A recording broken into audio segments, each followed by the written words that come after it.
Annapoorani, the meaning, the goddess of food. Starring Lady Superstar is a Tamil film that released on 1st of December 2023 that raised to mixed reviews.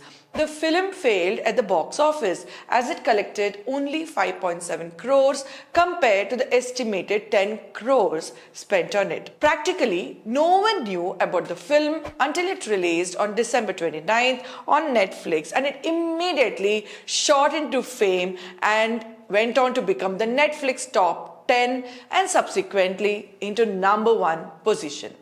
That means audience are very obviously loving it. But the fireworks went beyond the Netflix platforms. There was a lot of heartburn in the right-wing Hindutva groups. Serial lieutenant and current leader of BJP, Mr. Solanki, filed a complaint a week later on January 7th, stating that it is a film that is against Hindu sentiments because it shows a Brahmin girl, that too a daughter of a priest, who takes on to deciding to eat meat for the sake of a career to become a chef, and mentioning that in Ramayana also Rama ate meat. This was followed by a lot of digital media outrage by the right-wing groups or the people who believe in right-wing ideologies. On January 11th, the producers issued an apology and pulled the film. I have watched the film before it was pulled out and extremely loved the film, but I understand if someone doesn't agree with the narrative as it is in conflict with what they believe. The question is, will every film that is in conflict with a popular belief be banned?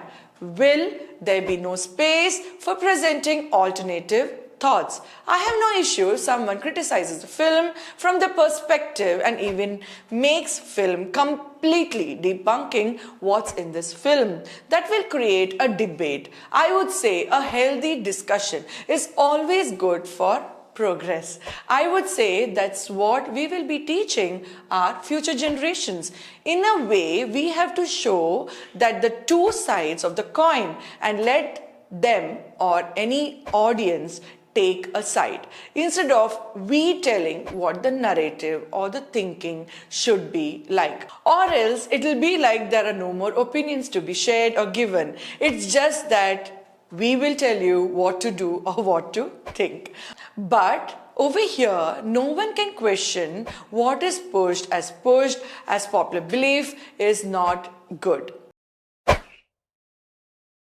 The critics of the film called the director not to understand the Hindu sentiment, but saying so, I feel you are questioning the Hindus themselves who are meat eaters.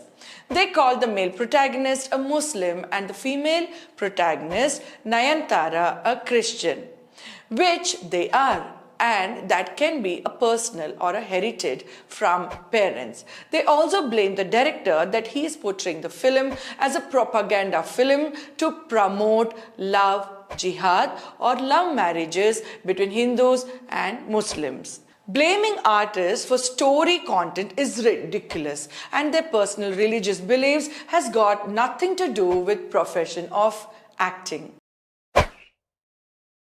The film is actually made by Zee Studios. Zee founder Subhash Chandra, who was a member of parliament from the BJP, which is the right-wing Hindutva party. If anyone but he also should be appreciated on providing or making a film like this. But we know that it is not going to happen. There are always scapegoats harassed to create public divide.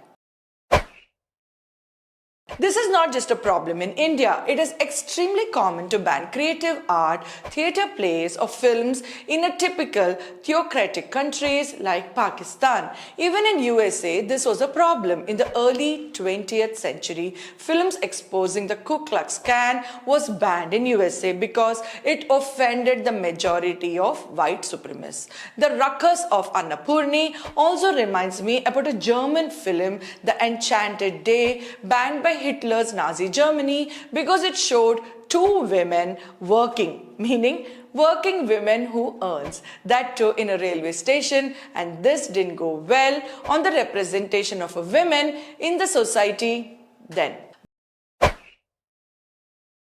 brands like Tanish, who is known to think out of the box, created ads that showed progressive elements like women remarriage, intercaste marriages, single mothers, etc. But that too didn't go well, and huge protests were done and were pulled down immediately with an apology. Now, we don't see those kind of ads being made. Now, love stories between people of different castes or religions are going to go out too.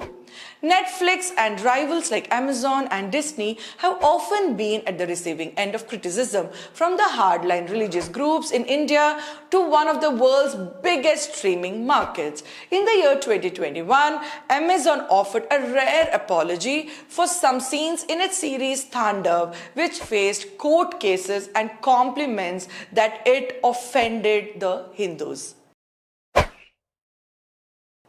What do you think of this situation? Do you think this film has crossed the line? If you were a filmmaker, will you, in the current scenario, now dare to make a film that has anything that potentially can be objected by some major faith, be it Hindu or Muslim or Christian? Do share your opinion with us and let us know. This is Nivedita saying bye.